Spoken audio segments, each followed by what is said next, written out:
चलिए हम लोग बायोलॉजी में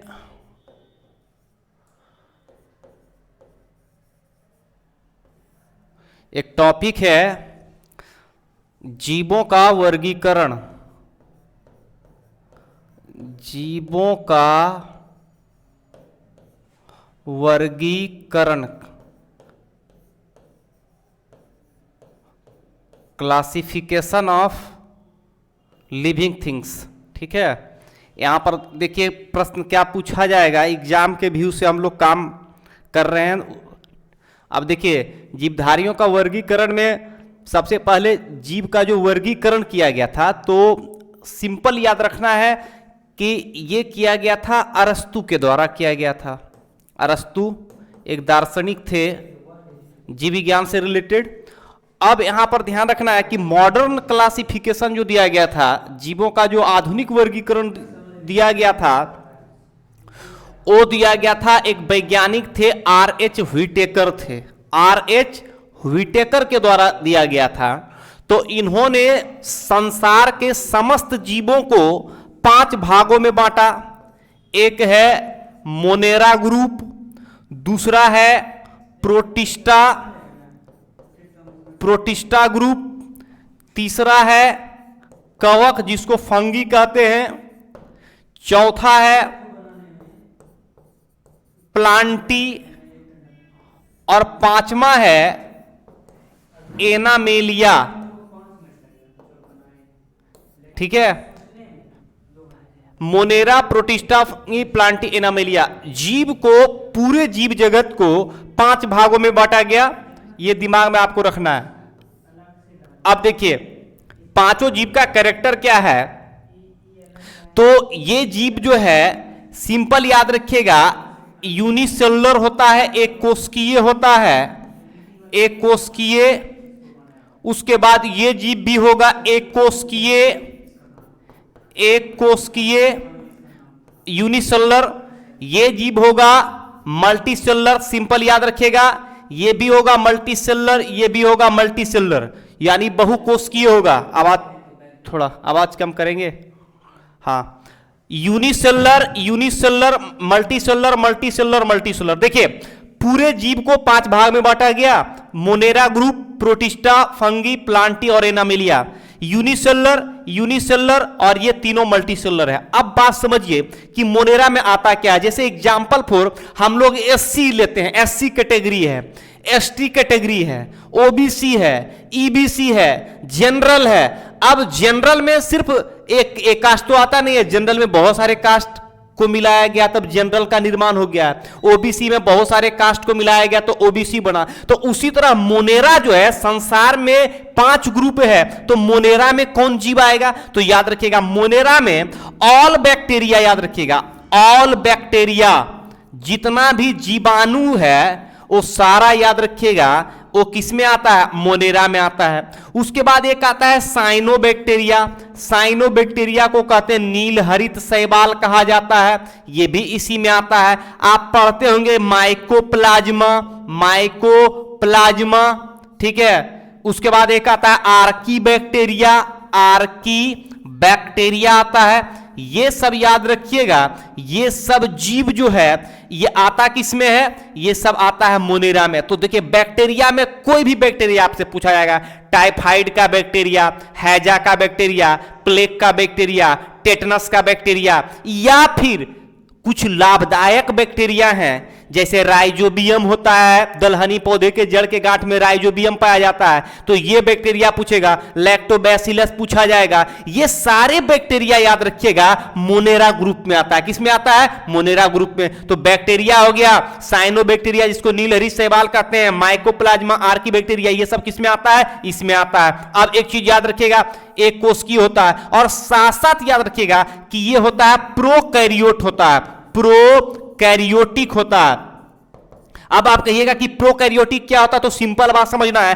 प्रोकैरियोटिक का मतलब होता है अविकसित सेल। मैं यहां पर लिख रहा हूं अविकसित सेल होता है। अविकसित का मतलब होता है वैसा सेल जो डेवलप नहीं हो, प्रिमिटिव प्राचीन सेल होता है। तो यहां पर याद रखिएगा, अब इसका आधार हम बाद में इसमें डिफाइन करेंगे। अविकसित सेल इसलिए कहा गया क्योंकि भैया देखिए ये यूनिसेलुलर है, यानी जो इसका सेल है इसके सेल में न्यूक्लियस नहीं होता है, यानी केंद्रक नहीं होता है। इस कारण याद रखिएगा इसको अविकसित सेल कहा गया है, प्रोकैरियोटिक सेल कहा गया। तो सिंपल चीज इतना पहले आप याद रखिएगा।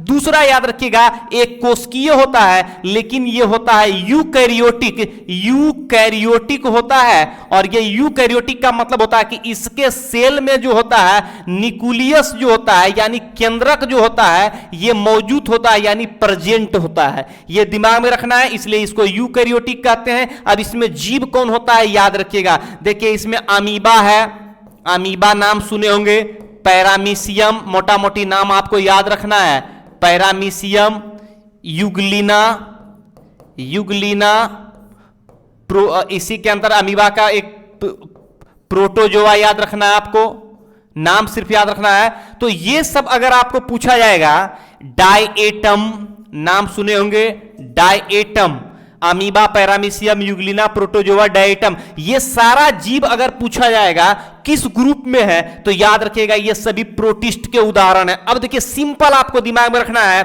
कि आपको जैसे प्लाज्मोडियम वाइवेक्स होता है, जैसे मलेरिया बीमारी पूछा जाएगा, कालाजार बीमारी पूछा जाएगा, पेचिस पूछा जाएगा, स्लीपिंग सिकनेस पूछा जाएगा, ये सभी बीमारी याद रखिएगा प्रोटोजोआ से रिलेटेड होता है। इसलिए अमीबा, पैरामीशियम, यूग्लिना, प्रोटोजोआ, कोई नाम दे दे डायएटम, तो ये सभी किसके उदाहरण है? प्रोटिस्टा के उदाहरण है। जबकि कवक जो होता है ये मल्टी सेलुलर होता है, ये दिमाग में रखना है। और कवक के अंतर्गत याद रखना है आपको कि ये भी होता है यूकैरियोट होता है। यहां पर हम लिख रहे हैं यूकैरियोट होता है, यूकैरियोटिक होता है, ये भी यूकैरियोटिक होता है और ये मल्टी सेलुलर होता है। इसमें कौन कौन जीव होगा याद रखिएगा, इसमें मशरूम होगा, मशरूम। उसके बाद यहां पर हम एक शॉर्ट नेम लिख रहे हैं, मशरूम के बाद आपने नाम सुना होगा ईस्ट का, east mushroom, Rhizopus, Rhizopus, Mucor, ठीक है, म्यूकर, पक्सिनिया, ये सभी नाम याद रखिएगा। ये सभी किसके उदाहरण है? कवक के उदाहरण है, ठीक है। कवक मल्टी सेलुलर होता है। एग्जाम्पल फॉर ईस्ट अपवादित तो है, ये एक कोशिकीय होता है। तो इस तरह से आपको पूछा जाएगा कि मशरूम, ईस्ट, राइजोपस, म्यूकर, ठीक है, अस्टिलागो, ये सभी जो कवक हैं ये किसके अंतर्गत आता है? तो कवक के अंतर्गत आता है। तो ये दिमाग में आपको रखना है, ठीक है। प्लांटी मल्टी सेलुलर होता है, ये भी याद रखिएगा यूकैरियोटिक होता है, यूकैरियोटिक होता है, ये दिमाग में रखना है आपको। और यहां पर हम लोग को चलना है कि प्लांट के अंतर्गत जो आता है ना, ये सभी डेवलप पौधे आते हैं। इसमें क्या आएगा? तो इसमें देखिए ये यूकैरियोटिक होता है, मल्टी सेलुलर होता है और साथ साथ इसमें वर्ग याद रखिएगा। इसमें वर्ग क्या याद रखना है आपको कि इसमें कोई भी पौधा आपसे पूछा जाएगा, तो कोई भी पौधा का मतलब एक चीज आप पढ़े होंगे तो आपको पता चल जाएगा। मैं यहां पर लिख रहा हूं, थाइलोफाइटा होता है, इसमें ग्रुप होता है थाइलोफाइटा। उसके बाद एक होता है ब्रायोफाइटा, ब्रायोफाइटा। उसके बाद इसमें होता है टेरिडोफाइटा, टेरिडोफाइटा।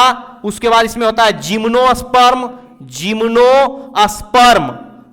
और एक होता है एंजियोस्पर्म, एंजियोस्पर्म होता है। बात आप समझिए, थाइलोफाइटा, ब्रायोफाइटा, टेरिडोफाइटा, जिम्नोस्पर्म, एंजियोस्पर्म, ये सभी किसके अंतर्गत आता है? प्लांटी के अंतर्गत आता है, पादप के अंतर्गत आता है। ये कैसे होते हैं? यूकैरियोटिक होता है, यानी इसका सेल विकसित होता है, मल्टी सेलुलर होता है, ठीक है।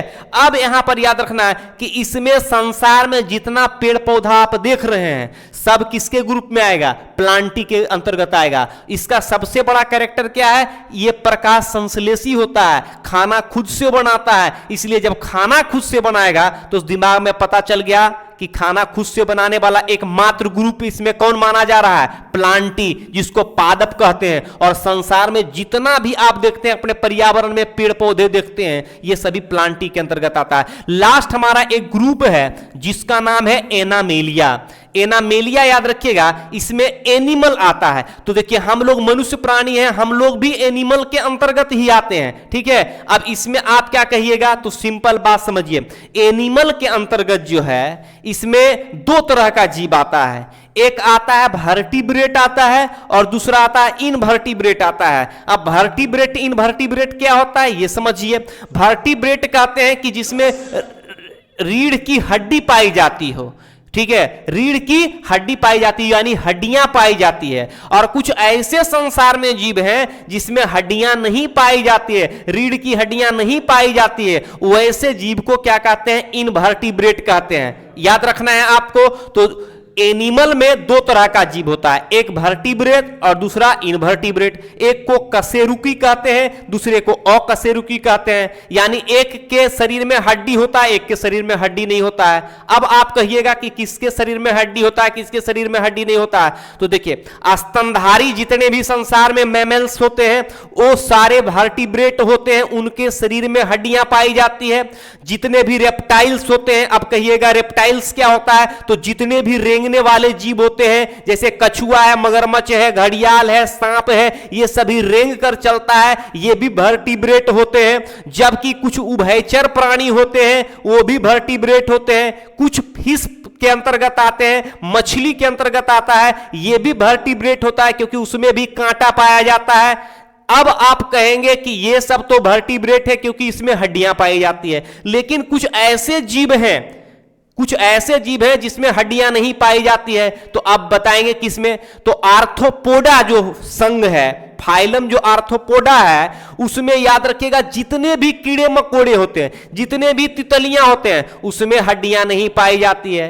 जोंक हो गया या फिर आपका केचुआ हो गया, ये सभी याद रखिएगा इनवर्टिब्रेट होता है, इसमें हड्डियां नहीं पाई जाती है, ये अकशेरुक होते हैं। तो यहां पर हम लोग एक चीज ध्यान रखेंगे कि वर्टिब्रेट और इनवर्टिब्रेट को कई संघों में बांटा गया, कई फाइलम्स में बांटे गए। अब फाइलम्स क्या है, तो फाइलम्स याद रखिएगा, जैसे अभी मैंने आपको क्या बोला कि जैसे पूछा जाएगा आर्थ्रोपोडा, मोलास्का, एनेलिडा, ये सभी संघ हैं और इस संघ के अंतर्गत हजारों हजार जीव आते हैं। तो एनिमल को कितने भाग में बांटा गया, दो, एक है वर्टिब्रेट और दूसरा इनवर्टिब्रेट। तो यहां से आपको प्रश्न 100% एक क्वेश्चन दो क्वेश्चन आपको एग्जाम में पूछा जाता है, ठीक है। जीवों का वर्गीकरण एनिमल से पूछा जाएगा, जबकि प्लांटी के अंतर्गत Thallophyta, bryophyta, pteridophyta, gymnosperm, angiosperm. और एंजियोस्पर्म को दो भाग में बांटते हैं, मोनोकोट और डाइकोट, डाइकोट, ठीक है। तो ये चीज को पढ़ना है हम लोग को। फिर कवक याद रखिएगा, कवक जो होता है ये पहले पौधा में ही आता था, लेकिन इसमें प्रकाश संश्लेषण क्रिया नहीं होता था, इसलिए इसको पादप जगत से हटा करके एक नया वर्ग दे दिया गया। तो मशरूम, ईस्ट, राइजोपस, म्यूकर, ये सभी किस में आएंगे, कवक ग्रुप में आएंगे, ये प्रकाश संश्लेषण की क्रिया नहीं करेगा। प्रोटिस्टा में याद रखिएगा एक कोशिकीय जीव आएगा, ये यूकैरियोटिक होगा, अमीबा, पैरामीशियम, यूग्लिना। यूग्लिना बहुत ज्यादा इंपॉर्टेंट माना जाता है, ये पूछा जाता है इसलिए क्योंकि संसार का एकमात्र जीव यूग्लिना है जो जंतु का भी गुण उसमें होता है और पादप का भी गुण होता है। तो याद रखिएगा यूग्लिना में जंतु का भी गुण होता है और पादप का भी गुण होता है। दिन के समय यूग्लिना प्रकाश संश्लेषण क्रिया करता है सूर्य की उपस्थिति में, और रात्रि के समय इसमें जंतु के जैसा व्यवहार होता है। तो ये जो है पादप और जंतु जगत के बीच एक चेन का काम करता है, एक कड़ी का काम करता है, ठीक है। अमीबा आपसे पूछा जाएगा कैसा जीव है, एक कोशिकीय, यूनिसेलुलर। पैरामीशियम कैसा है, यूनिसेलुलर। यूग्लिना कैसा है, यूनिसेलुलर। प्रोटोजोआ कैसा है, यूनिसेलुलर। जीव आपसे पूछ देता है कि कौन यूनिसेलुलर है, कौन मल्टीसेलुलर है। तो यहां पर इस जीव को आप लोग को दिमाग में रखना है, ठीक है। अगर ये नहीं पता चलेगा तो आपका क्वेश्चन नहीं बनेगा। अब हम लोग बायोलॉजी पढ़ रहे हैं, तो बायोलॉजी में सबसे पहला टॉपिक हम लोग का जो शुरू होता है वो यहीं से शुरू होता है। इंट्रो के बाद जो होता है जीवों का वर्गीकरण से ही शुरू होता है, और जीव का वर्गीकरण दिया था अरस्तु, मैंने बताया, लेकिन अरस्तु का जो वर्गीकरण है वो मान्य नहीं था, ठीक है। उसके बाद बहुत सारे लोग आए, जैसे कैरोलस लीनियस साहब आए थे, इन्होंने भी जीव का वर्गीकरण दिया, और आधुनिक जीव का वर्गीकरण दिया गया था आर.एच. व्हिटेकर का, उसी का वर्गीकरण अभी तक मान्य है। और आर.एच. व्हिटेकर जीव का जो वर्गीकरण किया वो 5 भाग में किया। एक मैंने बता दिया मोनेरा, दूसरा प्रोटिस्टा, तीसरा फंगी कवक, चौथा प्लांटी जिसको पादप कहते हैं, पांचवा एनामिलिया। तो जीव का वर्गीकरण कितने भाग में? 5 भाग में। आधार क्या बनाया? यूकैरियोटिक और प्रोकैरियोटिक, यूनिसेलुलर और मल्टीसेलुलर। तो इस चीज को पहले हम लोग को ध्यान रखना है। ये टॉपिक अगर आपका क्लियर हो जाएगा तो 1-2 प्रश्न किसी भी एग्जाम में आप याद रखिएगा, 100% आपका आएगा। ठीक है, तो इस चीज को पहले हम लोग देख लेंगे, बाद में फिर हम लोग करेंगे। तब तक के लिए जय हिंद।